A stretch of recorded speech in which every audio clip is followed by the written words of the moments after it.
30 days ago, I decided to live like the FIRE community, financial independence, retire early, and track every single dollar. No cheating, no just this once. I followed the exact rules that people who retired in their 30s actually use. By day 7, I almost quit. By day 15, something changed that I didn't expect. And by day 30, the number I saved actually shocked me. If you've ever heard of FIRE and wondered, does this actually work for a normal person with a normal job? Or is it just a YouTube fantasy for tech bros in San Francisco?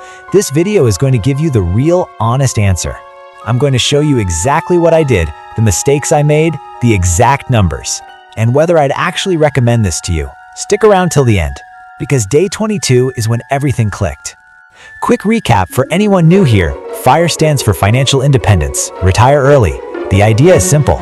Instead of saving the typical 10 to 15% of your income like most financial advisors suggest, FIRE followers save 50%, sometimes even 70% of what they earn, and invest it aggressively, mainly in low-cost index funds. The math behind it. The core rule is called the 4% rule.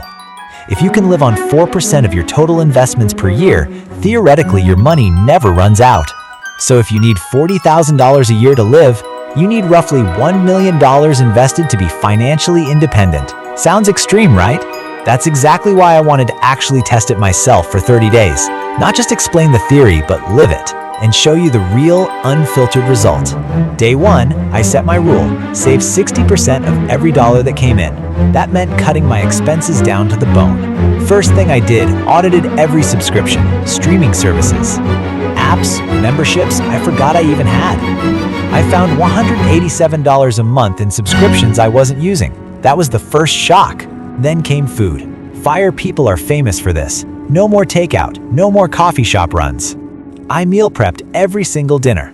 My food budget for the week dropped from $140 to $52. The hard part, by day 4, I genuinely felt deprived.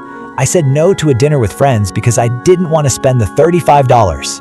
That's the side of FIRE nobody shows you on Instagram. The social cost is real. End of week 1, total saved $612, more than double what I'd normally save in a full month. But emotionally, I was exhausted. Here's where it got interesting. By day 10, something shifted. I stopped seeing this as restriction and started treating it like a game. I discovered something called value-based spending, a core FIRE principle. It's not about cutting everything. It's about ruthlessly cutting what you don't value and spending guilt-free on what you do. My personal rule: I kept my gym membership because health matters to me. I canceled 4 streaming services because I barely watched them.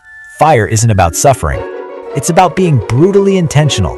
I also automated my savings. Every payday, 60% left my account before I could even see it or spend it. This one habit alone is what actual FIRE achievers say made the biggest difference for them. Week 2 total saved $701. I was actually ahead of my own plan. Day 17, an unexpected car repair bill for $340. This is the exact moment that breaks most people's FIRE journey, and I understood why. Real FIRE followers don't just save aggressively, they build what's called a baby emergency fund first, before extreme saving. I hadn't done that properly, and this expense nearly wiped out 2 weeks of progress. The lesson here: FIRE isn't just about cutting spending, it's a complete system. Emergency fund first, then aggressive investing. Skip the emergency fund, and one bad month can undo months of discipline. I adjusted my plan, kept $500 untouched as a buffer, and continued the 60% savings rule with the remainder.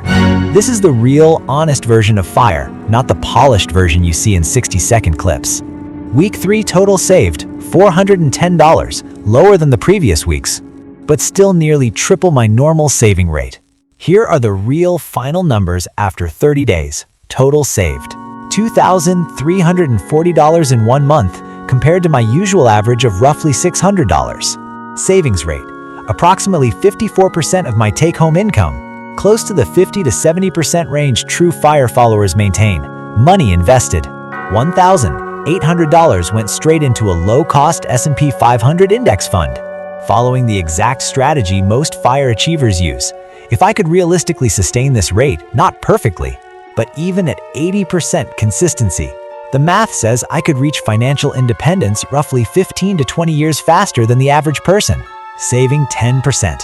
But here's my honest take, 30 days at 60% savings was doable. Doing it for 10, 15, 20 years straight? That requires a level of discipline and sacrifice. That isn't right for everyone, and that's the truth nobody selling FIRE courses will tell you. Would I recommend FIRE to everyone? No. Full extreme FIRE, saving 70% for 2 decades, isn't realistic or even healthy for most people. But Barista FIRE, or a modified 30 to 40% savings rate? That's genuinely life-changing and completely achievable. The biggest takeaway from this entire experiment wasn't the money I saved. It was realizing how much I was spending on autopilot without ever noticing. That awareness alone is worth doing this experiment yourself, even for just 1 week. So that's my honest, unfiltered 30-day FIRE experiment. The wins, the near failure, and the real numbers. If you want to try your own version, start small. Track every expense for just 7 days before changing anything. Awareness always comes before change. If this video was helpful, hit like, it genuinely helps this channel grow. Subscribe if you want more real, tested finance experiments, not just theory. And let me know in the comments. Would you try the FIRE method? What's the one expense you'd cut first?